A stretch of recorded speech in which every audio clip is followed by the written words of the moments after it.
Hello there. Hello there, and welcome back to the Sky Guys podcast. We are wrapping up bracket season here. We're going to do a crown the title today of the best Star Wars television episode. We finish out the bracket. I'm one of your hosts, Mike Phillips. With me, as always, the great Pete Consadori is here. Pete's back with us after getting stuck trying to escape the eye escape from Rick's Road last week. Pete, you made it out of that rally alive. Barely, barely. I'm still feeling the side effects from it. So, happy to be back. Happy to get back on the bracket here. Yeah, Nick D stepped in for you last week. Did you approve his choices? I got to be honest, I was so messed up, I didn't get to listen. So, this is all going to be very new for me. Yeah, But knowing Nick, he's a phenomenal person and phenomenal guest and guy on the podcast. So, I know he did well. yeah. Also here with us today, I'm going to say the bracket master himself, Nick Fraietta is here. Nick, how are you?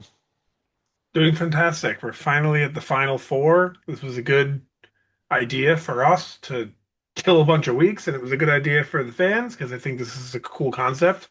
So finally wrapping that up today. This has been like a 6, 7 week journey for us. I wouldn't say kill a bunch of it. I would say like, this is a good opportunity to like give these us time to analyze the episodes, not be rushed to say, oh, we're going to do eight at a time. Like give everybody a chance to shine. Yeah. All right. And Pete, if you want to subscribe to this guy, guys, do so Apple Podcasts, Google Play, TuneIn, Spotify, Amazon, all your suspects. Simply search for the Sky Guys here podcast platform for episodes there. And just because bracket season is over does not mean you should dip out of the podcast. We have a lot of fun stuff coming up here, including I'll tease her early for next week. We're gonna cover Visions next week. We're gonna cover volume three of Visions. Yeah, no, definitely subscribe. A lot of stuff coming down the pipeline. It's not just the bracket. It's not just the Lego stuff coming down the line. It's a lot of other things like Visions as well. So make sure you're subscribed. Yep. And Nick, if you want to follow us on social media, I'm not gonna do that. Follow at Sky Guys Podcast all over social media and at Sky Guys Pod at gmail.com if you'd like to email podcast. Yep. Well, let's go to our social media comment. We go back to TikTok here. This is from the Gilroy region. This is when you said that the Maul Mandalore arc, actually, it's the Favreau reason, the Maul Mandalore arc is the best anime arc in Star Wars outside of the Siege of Mandalore. This commenter here says here the best arc is when Kanan died, NGL, but Maul is definitely up there. So, would you consider the Kanan arc, Nick, up there, like the arc of leading up to his death? Define up there. Like, is it in this territory with the Maul and the Siege of Mandalore arcs? It's on the cusp. In my opinion. In my opinion, it's It's a let's tier. call this the S tier. It's a, that's a, It's that's it. barely S tier, if not, it's high A tier. That's my opinion on it.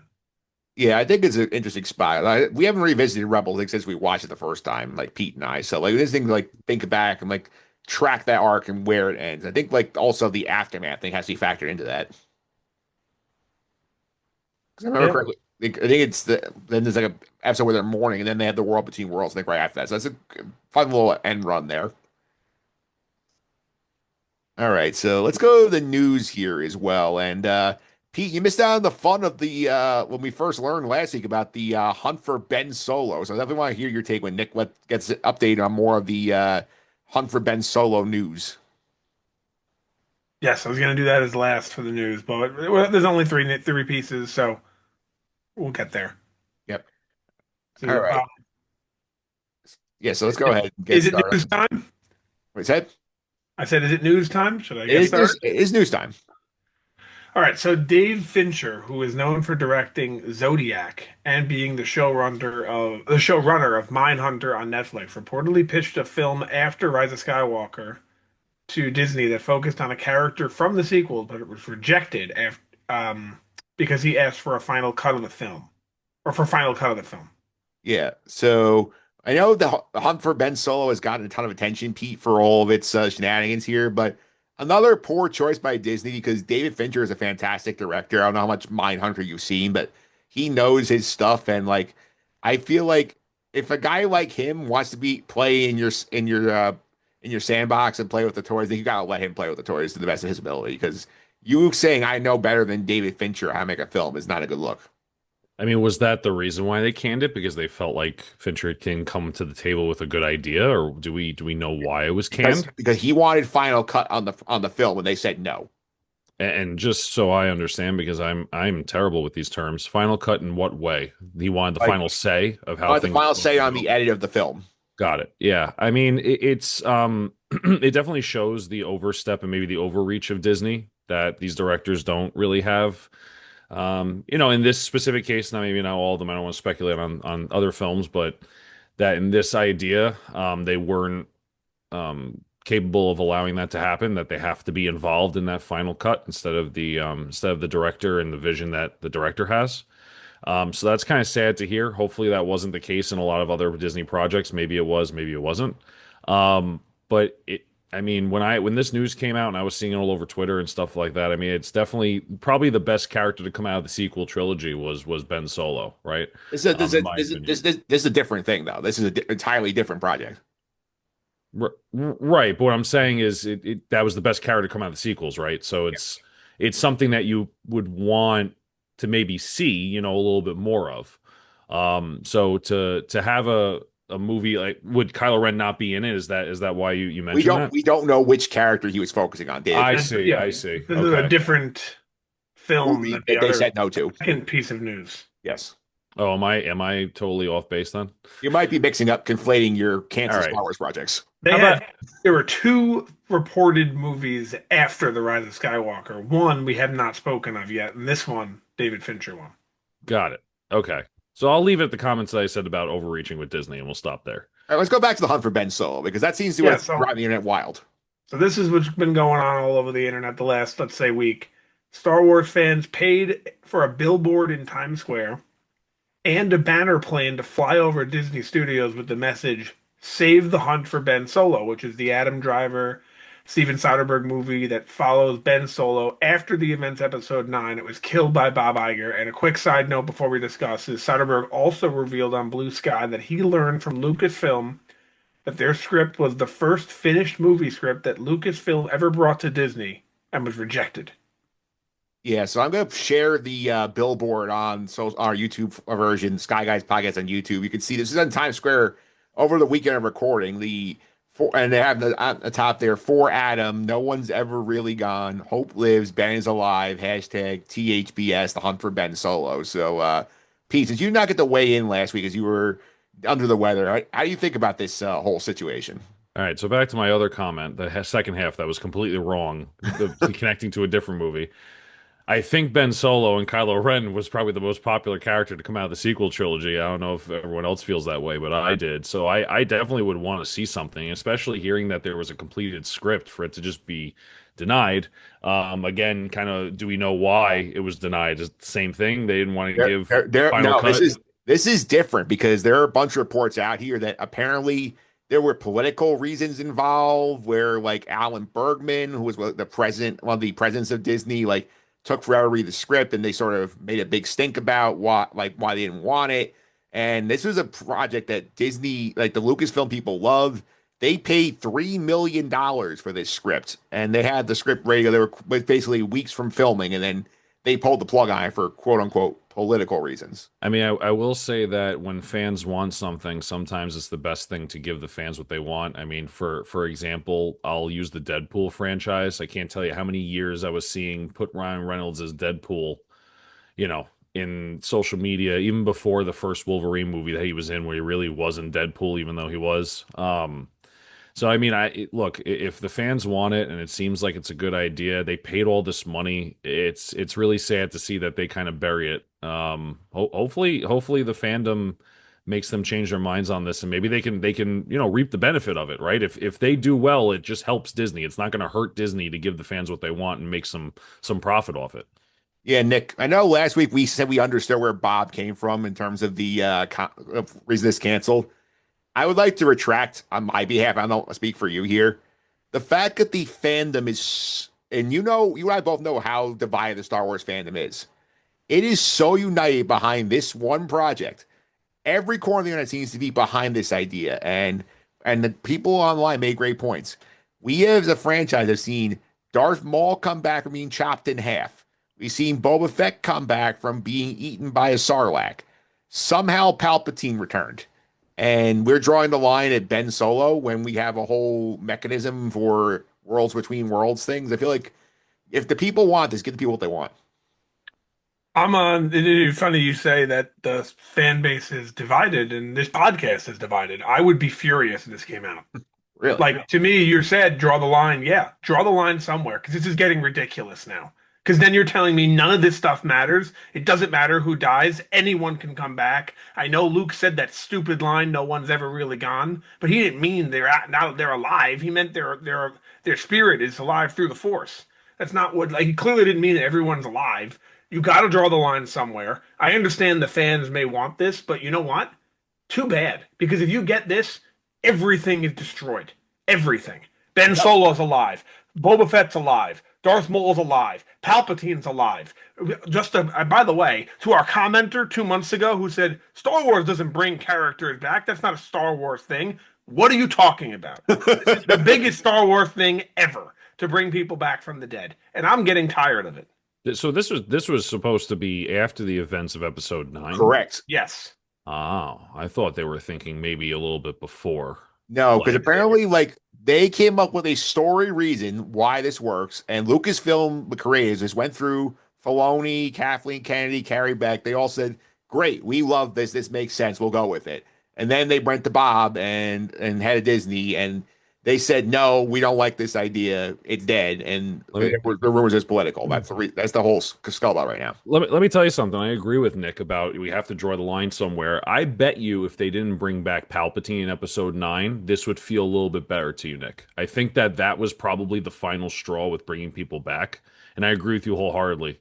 It so many people come back, so many characters come back instead of having new original ideas, and also like you said, delegitimizes the whole story that you're watching in whatever it is, a trilogy, a saga, whatever. So I agree with you wholeheartedly. But if they didn't bring Palpatine back and they found a way to bring back Adam Driver into Star Wars, because I do think he did so well in the role, regardless if you look at the scripts or how the movies did, if you look at Kylo Ren's character, I think Adam Driver did a phenomenal job with what he was given and also with the story that he was given. So if Palpatine doesn't come back, I would say, okay, maybe there is room. That would be good. But I kind of am in Nick's camp of enough's enough. Like he's gone. That's it. Let's move on. Yeah, and to be clear, like it might come off like I'm saying I was fine with all the other ones, but this one I don't want. I wasn't fine with almost any of them Yeah. coming back. I wasn't fine with Cobb. I know it still remains to be seen what's going to happen with him. He should be dead. Asajj Ventress, she should be dead. Boba Fennec. Fett, he should be dead. Fennec. Fennec's fine. That's not a big deal. Palpatine should be dead. The only two that I'm okay with are like Fennec and Maul. I'm probably not okay with story wise, but seeing what we got from it, it's like, how can I say I'm mad about this? You know what I mean? Yeah, at the same time, would you look at it and say, okay, what if they had this spectacular idea for Kylo Ren, for Ben Solo, where they had this really cool story that required some like creative writing to explain how he survives the events of Episode 9, like, and they give you like a 10-year arc of Adam Driver giving you great performances as Ben Solo. That changes. I would need to see it. I would need to try to understand it. It's everything that we hear though. Like I feel like we hear this, and honestly, at this point, maybe I'm wrong. Maybe I'm exaggerating. I feel like every month I hear about a new movie that was supposed to take place after the Rise of Skywalker, and I sit here every time, and I'm like, I don't want to see anything in that time, and I don't think anyone does. I mean, clearly that's not true because the people have spoken. But They want this. they want this, but do you really want a story that takes place after the Rise of Skywalker? Yeah. I really, really don't. Yeah. Well, I I, think I guess technically we are getting one with the Ryan Gosling movie, right? yeah, and if this Ray thing ever shows up, it's a second one. Yeah, we know for sure at time of recording that We got one. we're getting the Amanda movie in about 7 months. I think 7 months from today, Yeah. and we're getting a Gosling movie in roughly 2 years' time. I'll take an estimate on maybe a little bit less, and after that, we don't know. We'll keep an eye on this in the pod going forward, Nick, because I feel like with the outcry here, like, and the demand that they have of the movie, and I know Driver and Soderbergh both said they consider this dead and they're out of NDAs, why they're talking about it. I wonder if this might be, as Pete pointed out, a Ryan Reynolds Deadpool situation where, like, they leaked the footage, test footage of Reynolds in the Deadpool costume and said, okay, we got to make this movie because everybody wants it. So I wonder if at some point Disney needs a win badly. You wonder, like, okay, do we give the people what they want and just sort of restart this? I do have a question. Sure. They said we have all this information about this film that we've this the hunt for Ben Solo, right? Yeah, that's the big When they said that they finished it, they went to Bob Iger. When did this happen? 23 was when they were about to go in production. So 2 years ago. Yes. Okay. So basically, the NDA just lapsed, which is why they started talking about it. So we're looking at something that if they were to like bring it back, it's not like it's so many years ago that they'd have to dig it up. It's probably it's only They 2 years, so it's not they that long. have a completed script. Like they really could take that script if they wanted to and go do it. But like, and I'm sure Adam Driver and Soderbergh both would love to do it because that's why they're still talking about it. But like, it's a question of if Disney feels like, okay, we see the market here. Like, do we take advantage of this groundswell and get goodwill for ourselves, or do we, let it go? It's really like, am I like the only one who thinks how this is how crazy this is? That in reality, since Disney purchased Star Wars, how many theatrical releases have there been? Five, right? Yeah, How many have we heard about? a lot more than Do five. you think it's 50? I'd say at least we're close approaching 20. Like, not only, not, I'm talking about ones that it's like someone just says, I'd like to make a movie, including those two. It's probably 50. I don't think it's that high. I think we're close to 20. Is it not? Like, this is one, we discussed two today. Yeah, We have a Ryan Johnson trilogy. That's three. yeah. So, like, if you add those up, we're probably, maybe we'll compromise 30, 35 movies, and only five have ever seen the light of day. Well, this should have been six from what it sounds like. Meaning this one? This one, I feel like this is the first time again that like and Well, Soderbergh made the point to Cat. you can't, the one of them was actually confirmed, was Yeah, the squadrons. Or whatever it was called. What was it called? Rogue Rogue Squadron. Squadron. Yeah, So that one, I guess, is the only one that I feel like we're robbed of. yeah. I'd say that this is different because like this is something that's like they probably announced before it was ready. Like this one, they moved in silence. They went ahead and they had a script done. And as Soderbergh pointed out, Pete, he asked Kathleen Kennedy afterwards, like, have you ever brought a script to Bob Iger and been told no? And she said, no, this is the first time. I mean, maybe they're overly sensitive to what's been going on with Star Wars, and they're just like, we can't do anything with the sequel trilogy. We want to be far away from maybe uprooting something. I know they have Ray, and I think that Ray is probably They had the Ray thing announced though, but while this was going on. right. But I mean, I think Ray, if we're gonna call it what it is probably the main Star Wars character that Disney wants to continue. Yes. Right? I don't think Kylo Ren is in their head. I don't think Han is in their head. I don't think Chewie. It's. I think Rey is the character that is going to continue whatever it is. If there's another three movies, whatever, I think Rey is going to be it. Right. So, I personally think they want to get away from the sequel trilogy as far as they can, except for Rey, because they saw how it played out. I mean, they let's call it what it is. It was the worst trilogy that was made out of the three, right? I mean, in my opinion, some people may tell me I'm wrong, and that's fine, but that's that they're probably just so shell shocked from like all of the really bad products that they made. They're just like, we can't focus on this. Let's just move out of the way. We have other things we got to worry about. Yeah, I think let's put a pin in this, Nick. I feel like we can keep an eye on this here. I do think there is a non-zero chance that the outcry, if it gets bigger and bigger, that this could be reversed. I'm I not saying agree with you. I do agree with you. I'm just saying I don't want it, but I do agree with you. But I think this entirely depends on what we've been saying here for the last roughly year. They got to see what goes on with the Mando movie and the Gosling movie before they could even consider, because that's a home run shot right there. That's a half court shot I will. where I think as if though you put that movie out and it bombs, you're done. You are done. You're not going back to a theater ever again.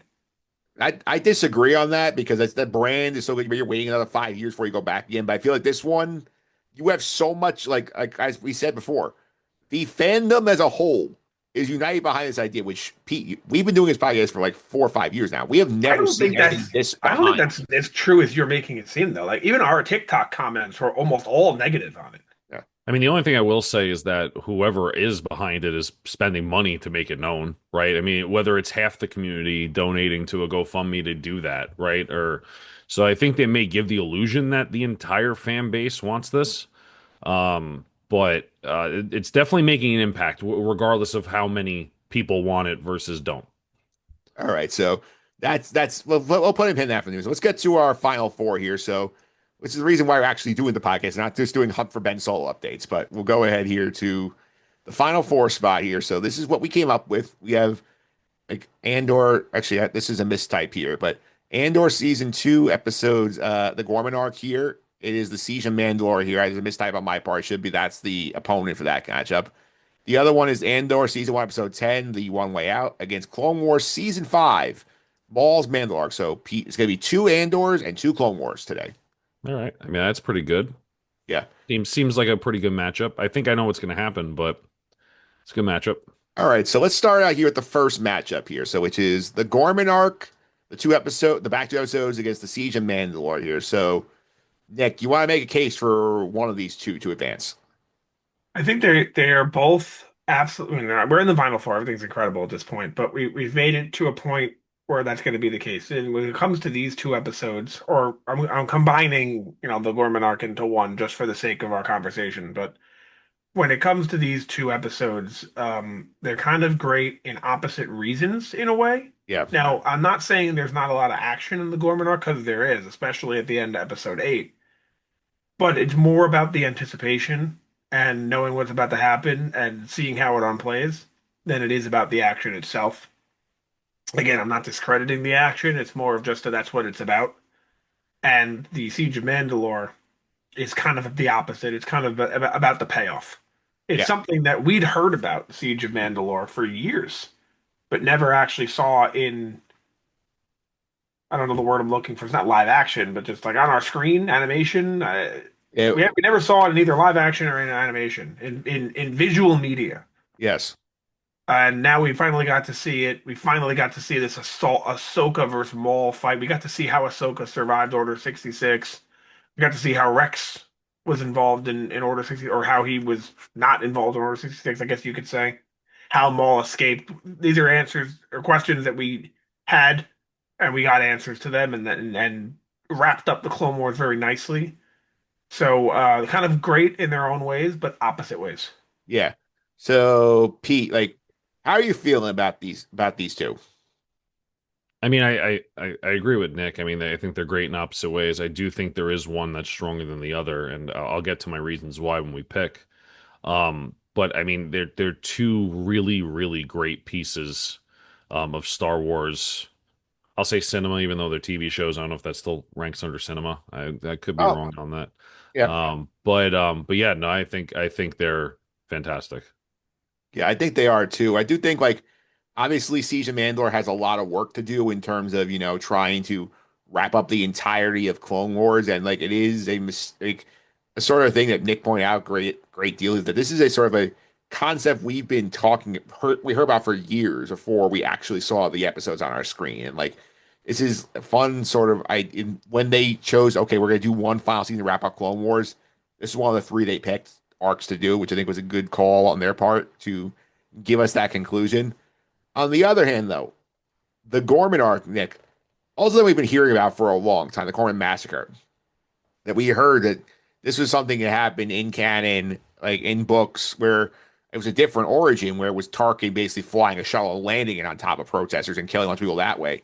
See the way Tony Gilroy reinterpreted it and having a whole different like outlook in terms of like probably the most stunning visual presentation of like and acting performance we've gotten in anything ever from Star Wars is definitely worth the mention here. I'm sorry, who's acting specifically? Or Said just in the general? whole cast as a Oh, whole. you know who's I want to call out specifically? I'm sorry, the actor's name escapes me. Um, Cyril Karn's actor. Oh, Kyle Solar. Yeah, him in that episode I think was really like the standout. But um, I don't know. I have nothing else to add on these two arcs. Yeah. I guess they're both Yeah. arcs, they're not really episodes. Yeah. So And I am. I'll also add here, and one thing to remember here, this arc specifically, these two episodes, they won this show an Emmy for best writing for a drama. That's important to remember here. Yeah, It true. was this specific episode's pairing that got the nomination and the win, which is something that we have not really seen outside of the technical categories for Star Wars shows before. Are you guys ready to vote on this one?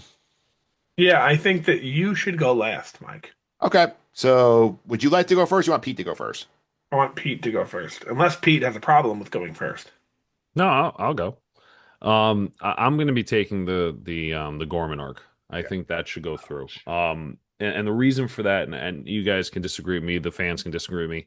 I personally think that the Gorman arc is where Star Wars really starts, right? The whole idea of rebellion against an empire, the whole idea, the whole this is like the catalyst of the rebellion becoming what it is, in my opinion, just from a bigger picture. Obviously, there was rebellious efforts beforehand. Obviously, there was people against the Empire, but the Gorman Massacre and that whole arc, I feel like, demonstrates the very, very catalyst that propels Star Wars into the political, into the rebellion, into all of the themes it has.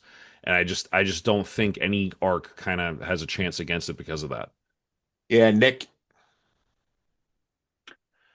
Um, so I actually thought that Pete was going to vote for Clone Wars, which is why I wanted to go first because I was going to vote for Gorman, and I thought you were going to be the one to make up your mind. But Pete did vote for Gorman. I'm also going to vote for Gorman. I think this was the strongest episode we've gotten in anything, and especially in terms of its how it was made and whatnot. You know, like it's as you said, it won an Emmy. The acting was unbelievable. The directing, everything that it comes down to was just unbelievable, and I'm gonna push it through for that reason. Yeah, it was gonna be me pushing Gorman through regardless, because like I was like, as much as I love Season Mandalore, as much as I agree, like I think if this was like the animated episode bracket, I think this wins. If you're doing all of Star Wars episodes, I think this is very it ran into a buzzsaw here because this, as your brother, one of the bracket committee members said here, like this is not just a consideration for like the best like Star Wars television, it's some of like the best television of the year in general, in the year 2025. I think that's fair, honestly. Yeah, so that pushed through here. The audience is with us here. It's the exact same matchup. They voted 73 to 27 to push Gorman through. Does that surprise you, Nick? You're saying our audience. I'm sorry, what was the number? 73% push Gorman through. Yeah, it doesn't surprise me that they pushed it through, but the percentage surprised me. I thought it would end up being like 60-40. Yeah, I thought like our audience would be much closer than it was. Yeah. All right, so let's go to the other matchup here, which is also the same as our bracket, like the Andor one way out against Clone Wars' Mandalore arc here, and I do think like this is a tough one to judge here because Nick, you said recently on the podcast you feel like this is one of the best arcs of animated Star Wars. I'll go ahead and comment outside of Siege of Mandalore. One Way Out was our pinnacle for Star Wars content for a long time in terms of episode quality. So, anything you want to say about this matchup? About this matchup in general, I think this is another one that's the same type of thing in that they're both strong for different reasons. In this Maul arc, I think I wasn't watching this when this came live, but this was week after week after week, few weeks, obviously. And from what I remember, it's like, oh, Maul's back. Oh, he's doing stuff. Oh, he's doing stuff like week after week. It kind of came out of nowhere. I don't know what it was like back then. Like, was there like a thing at the end that said next week on the Clone Wars that showed you what happened? I don't think so. So I think that like we had no clue it was coming, and it just like, oh my God, he's taking over Mandalore. He's doing this. He has a dark saber. He's destroying everyone. He's That's really cool. A lot of payoff. Yeah, a One lot of Way big. Out, on the other hand, another brilliantly written episode. The acting's incredible. The stakes are so high, you don't really understand what's going on until the end. Yeah, Maybe not the end, but like halfway through it, you don't really understand what they're doing, what they're building. You don't really ever find out what they're building. Of course, we find out as the audience, but like only because zoomed out. Like that, we never understand. They never explicitly tell us what they're building. We find it out though through context clues a little bit. yeah, and Pete also add with that episode, the One Way Out is like it's Andor season one. We had done a lot of like traditional like cutting between storylines where it's like okay, like we're gonna see what Mon Mothma's doing for a little bit. Now we're gonna go see what Luthen's doing here. I think the majority of the episodes basically in a row on the prison break sequence, bookended by Little Mon Mothma at the beginning and the Luthen Lonnie speech at the end. So I think like It broke form, but it did it very well. Yeah, I mean, I think um I'm trying to figure out how to say this without giving away what I'm voting for. I think that both episodes or an arc episode are really great for Star Wars. Like you said when we watched oh my God, I can't. Is it One Way Out, No Way Yep, Out? I can't one remember. way out. I always mess it up. Um, it, we were that was the benchmark before Gorman, right? We were saying like that's the episode that when we're doing our perfect 10, when we go to rate an episode, that's what we were using. And then of course you have the whole Maul on Mandalore arc in Clone Wars, which to me is pretty much tied with the Siege of Mandalore, that last arc. I mean, it's just so good, and I think that raised the fandom for me when it comes to the Mandalorian race and the dark saber and the politics that were going on. Then also the fight with Palpatine was really cool. So it's definitely a really close matchup from an objective standpoint, but I have my opinions on it, and I'll explain more when I make my pick. I'll go first here on the vote. So like I will you could accuse me of being like an Andor simp all you want, but I'm gonna put one way out through because I will like if you gave me like one episode specifically, it said you can watch one thing, one like the only thing you can watch here, like and it's one specific one episode. Like if it's different for all the rest of these, where we combine a couple arcs here. This is the one I'm going to. So that's going through here. Nick, your vote? I'm putting through One Way Out. I also do feel a little bad for One Way Out Yeah. in terms of this bracket. I feel Yeah. like we should be including the entire arc. Yeah. And I know that we had an episode, and I believe it was with Kyle Katarn, came on a few Yeah. months ago, and we went over One Way Out, right? Yeah. I watched the whole arc in preparation, and then we got on the podcast, and we're like, no, we're just doing that episode. And I was like, why? So Yeah. I feel like if we're including the Gorman arc, we should be including the One Way Out arc, the prison arc. You gotta take that with the But back. too late now. It's already in the championship, so it's way too late now. You gotta take that with selection committee. That you're grief with that. But anyway, I'm voting it through. The Mandalore arc was really really good. It was incredible stuff. In my opinion, I think I said, and I still agree with it, second best arc in Clone Wars, top three arc in animated Star Wars. But we literally said on this podcast, one is worse than the 1978 holiday special. 10 is up there with the prison break of Andor. Yeah. I mean, how do we not put it through? Pete, you making it sweep also? No, so I'm actually going with the Mandalore arc. I wholeheartedly love One Way Out. I don't think it's a Star Wars episode. I think it has Star Wars characters. I think when you watch that episode, if you gave it to someone who never watched Star Wars before, they wouldn't know it's Star Wars. I think it's fantastic TV, and I think at the time of watching Andor, when it came to the show, what we ranked that episode was a 10, 100%.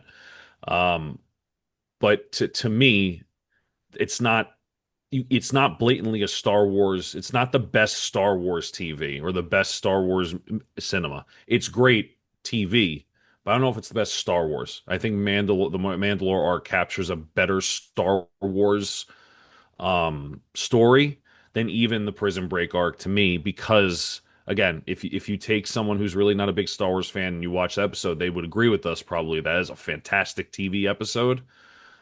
But I don't know if they would catch on that it was Star Wars as much as if you showed them Mandalore. So that's kind of why I go there. Obviously, One Way Out goes through and it makes sense and I'm not like upset about it. I just don't agree that it's the best episode of Star Wars TV. Absolutely here. So that's definitely a good point. The odds with me and Nick, it was an 80 to 20 split in favor of One Way Out, which that's another high one. It's I don't know. So we got an Andor season two versus Andor season one finals, huh? Yep, we do. So any final thoughts here before we pick a winner? Is there anyone who's not going to pick the one that I think we're going to pick? I feel like everybody is on board here with what we Yeah. yeah.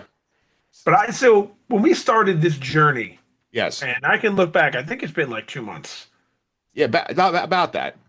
I said, because I knew this was going to win, I Yeah. said, when it's over, we should vote on an episode within the arc. So I Yeah. still think we should do that. So in other words, I'm picking Gorman. I assume you guys are as well. Yeah.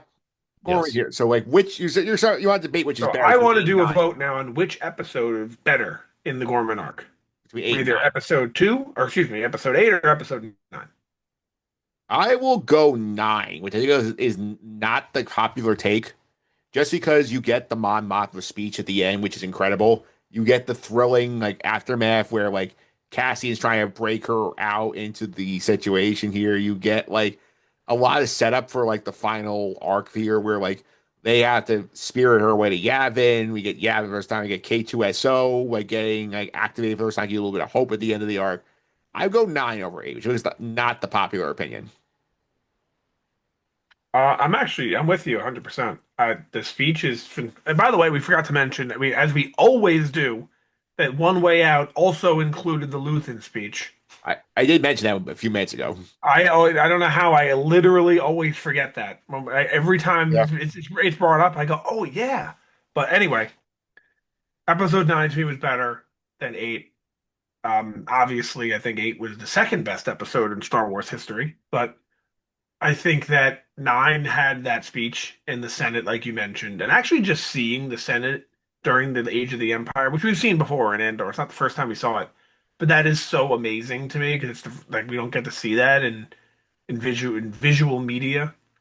We see it as the Republic Senate, and then all of a sudden it's abolished in A New Hope. So it's nice to see it. But the speech is fantastic, and him getting her out of there and seeing how the whole this is like that's like they say in the opening crawl of A New Hope that the Battle of Scarif, they don't mention it by name, but they say it was the first um, act of open war against the Empire. Yep. Battle of Scarif. This was the first, I don't want to say verbal war, you know what I'm trying to say? This was the first person to actually publicly denounce him, to like make it known that the rebels are like, hey, we're not afraid anymore. We're here. Like coming out of hiding, if you will. Yeah, they declared that they were not afraid Right. anymore. I guess you could say declared war, but not really. But Yeah. you see my point. Yeah. So to me that was unbelievable, and the whole episode to me had me on the edge of my. It's one of the craziest things. It had me on the edge of my seat, like I couldn't believe. Yet I know what was going to happen. Yeah, Pete, what'd you think? Eight or nine? Yeah, I think I'm with you guys with nine, but I do think eight, if I'm not mistaken, has probably one of the best lines when Cassian goes to Karn and says, "I don't know who you are." Yeah. That whole thing, I think, was I think that was probably the most powerful part of this season because of just the whole dynamic between Karn and the Empire and the rebellion, and then for that to happen and for Karn to ultimately meet his demise in that fashion was to me a huge like oh shit moment. It was like great writing, So I think nine overall for the episode, but I think eight had one of the best lines of the season. Yeah, I think it makes some sense here. To wrap up here, let's take a look back at our full bracket first. So I have that one ready. So this is our how we play the whole bracket out here. So we got first four winners of the final four, which is pretty cool. So a lot of Andor love. Mando got through a couple of them, but like I think at the end, like this is a very stacked Andor bracket. Can you tell me? I know it's hard to see from here. Mando. I'm trying to find it. Mando 16. 216. That is the Who did that lose to? lost a one way out. Oh, okay, fine. Yeah, that's Yeah. just unfortunate. That's just unfortunate bracketing. They needed to work harder in the regular season. Yeah, I think if we end up in the Maul bracket, I think the Maul Mandalore bracket, I think it gets to the final four. I agree. Yeah. All right, so that's our bracket. The people were also with us. The people went with Gorman as their winner, 67 to 33. I So I he's a think full, it's clear to many. yeah, he's a full people's bracket, which is pretty similar to ours. My like one or two. Yeah, I think it was clear to many people that this was the best. Like, I think a lot of people agreed with that. Yeah, that was a great spot here for that. And I will also add here one of the best audience missions. Nick D'Alessio did send in his bracket, so I will get that up for us as well in terms of audience bracket. So we can take a peek here at what he had to do. So he drew his out, so we'll share that on the screen in terms of the situation here. He's also went pretty. That's the same Final Four as us, and he had Andor Gorman as his winner. All right, look at that. I think it was the same bracket as we had. He went the same. It was the same thing you got that we did as our bracket. He aligned with us. That's great. All right, so that's it. Another successful bracket season in the books, Pete. So they got to come up with another good bracket idea for next year. Yeah, no, I like doing these brackets, even though my choices usually are not the winners, but that's what makes a good podcast. It does, and The Gorman folk are cutting down the nets as we yeah, speak. whoever's left of them. Yeah, right. All right, so that's it for this week. Next week, we're gonna cover Star Wars Visions Volume 3, it dropped on October 29th. So week of recording for this one. It's gonna be out by the time you listen to this, but we'll be covering it next week on the podcast. So Pete, Visions Volume 3, 9 new shorts, including 3 that have sequels from Visions Volume 1. I think it's intriguing. That is going to be hard for me to track. I got to be honest with you. It's Well, going to Same be very here. hard for me to track. I will let you know in the show, like in our show notes, like which ones are follow ups from. It's still going to mess me up. I appreciate it, and I know you do a fantastic job with the show notes and the prep. But I'm telling you right now, I'm not going to remember anything from season one I or agree. season two because my brain is just mush at this point. I can think of maybe one in season 2 that I can remember, and that's about it. Wait, we don't even remember any from season 2. There were no follow ups from season 2. I know that my point is I remember one from season 2. Yeah, Forget season 1. Forget it. yeah. So we'll pay attention to that next week. Have that discussion. Thank you guys for coming on as always. Pete, people follow you on social media. How can I do that? At Concy29 on Twitter, CONSY29, AP Tyler 308, created the background or posted the background, I should say, on Reddit that I'm using on Zoom here. Make sure you check them out. Nick, one more time. People follow us on social media. How can I do that? At Sky Guys Podcast all over social media and at skyguyspod@gmail.com if you'd like to follow or excuse me, email the pod. Yeah, because follow me on social media, mphillips331, MPHILIPS331. This is over Just on the Suffering podcast. It's our NFL midseason report as we are halfway through the NFL season. And Nick, once again, our football teams are not relevant in the back half. Nope. Unfortunately not. Let's see what we draft and coaching changes for some of us, and we'll see how the next year is, I guess. Yeah, it's a perennial wait till next year for New York football, but we'll be back next week to cover Visions Volume 2. Until then, may the force be with you.